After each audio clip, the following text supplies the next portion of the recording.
mean value theorem on differentiation. F is continuous on closed interval AB. ഒരു closed interval AB യിൽ F continuous ആയിരിക്കണം. അതിന്റെ derivative open interval AB യിൽ exist ചെയ്യണം. അങ്ങനെ exist ചെയ്യുകയാണെങ്കിൽ there is at least one point C between A and B. എയ്ക്കും ബിക്കും ഇടയ്ക്ക് ഒരു പോയിന്റ് എങ്കിലും നമുക്ക് കണ്ടുപിടിക്കാൻ കഴിയും. such that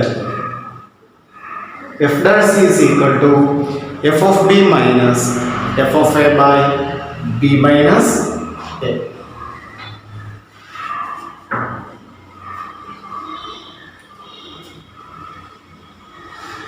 ഇതാണ് മീൻ വാല്യൂ തിയറം പറയുന്നത്. ഇതിന് ജോമെട്രിക്കൽ ഇന്റർപ്രിട്ടേഷൻ എന്ന് പറയുന്നത് നമ്മളൊരു y is equal to f of x എന്ന് പറയുന്ന ഫംഗ്ഷന്റെ ഗ്രാഫ് കൺസിഡർ ചെയ്താൽ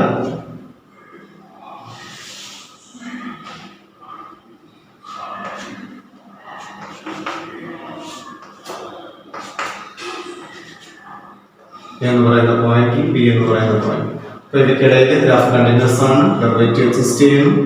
അങ്ങനെ ഉണ്ടെങ്കിൽ എയ്ക്കും ബിക്കും ഇടയ്ക്ക് ഒരു പോയിന്റെങ്കിലും നമുക്ക് കണ്ടുപിടിക്കാൻ കഴിയും.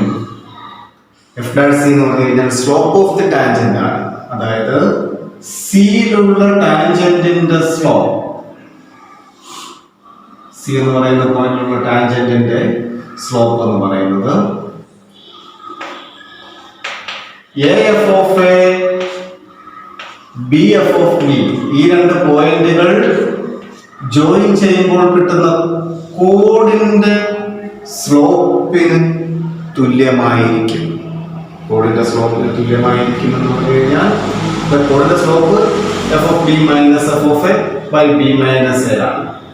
അപ്പൊ കോഡിന്റെ സ്ലോപ്പും ടാൻജന്റിന്റെ സ്ലോപ്പും ഈക്വൽ ആകുക എന്ന് പറഞ്ഞു കഴിഞ്ഞാൽ സി എന്ന് പറയുന്ന പോയിന്റിന് കറസ്പോണ്ടിങ്, അതായത് സി എഫ് ഓഫ് സി എന്ന് പറയുന്ന പോയിന്റിലുള്ള tangent line A F of A B F of B എന്ന് പറയുന്ന പോയിന്റുകൾ ജോയിൻ ചെയ്യുന്ന കോഡിന് പാരലൽ ആയിരിക്കും. അതാണ് ഇതിന്റെ ജോമെട്രിക്കൽ മീനിങ്. ഇപ്പൊ മീൻ വാല്യൂ തിയറത്തിന്റെ ജോമെട്രിക്കൽ മീനിങ്ങിനേക്കാൾ കുറച്ചും കൂടി പ്രധാനപ്പെട്ടാണ് അതിന്റെ ഫിസിക്കൽ ഇന്റർപ്രിട്ടേഷൻ.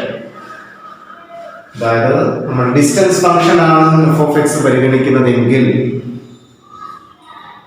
ഇത് distance with respect to time, distance by time, A മുതൽ ബി വരെയുള്ള ടൈം ഇന്റർവെല്ലിലുള്ള ഡിസ്റ്റൻസ് ബൈ ടൈം ആണ്.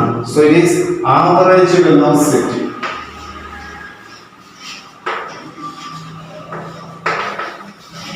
ആവറേജ് വെലോസിറ്റി എന്ന് പറയുന്നത് എയ്ക്കും ബിക്കും ഇടയ്ക്കുള്ള ഒരു പോയിന്റിലുള്ള, അതായത് സി എന്ന് പറയുന്ന പോയിന്റിലുള്ള ഇൻസ്റ്റന്റേനിയസ് വെലോസിറ്റി, സി എന്ന് പറയുന്ന ടൈമിലുള്ള ഇൻസ്റ്റന്റേനിയസ് വെലോസിറ്റിക്ക് തുല്യമായിരിക്കും. ഇൻസ്റ്റന്റേനിയസ് വെലോസിറ്റിക്ക് തുല്യമായിരിക്കും. അതായത് നമ്മൾ ഒരു യാത്ര 2 മണിക്കൂർ സമയം അല്ല 1 മണിക്കൂർ സമയത്തിൽ നമ്മളൊരു യാത്ര പോകുന്നു. നമ്മളാകെ സഞ്ചരിച്ചത് ഒരു 60 കിലോമീറ്റർ ആണ്. അപ്പോൾ അവയ്ക്കിടയിൽ നമ്മൾ അതിൻ്റെ ആവറേജ് വെലോസിറ്റി കാണുന്നു.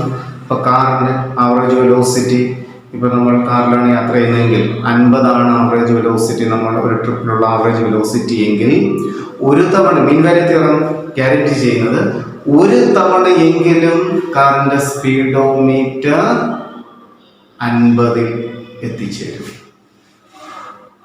എന്നുള്ളതാണ്. അപ്പോൾ അതാണ് അതിൻ്റെ ഫിസിക്കൽ ഇന്റർപ്രിട്ടേഷൻ.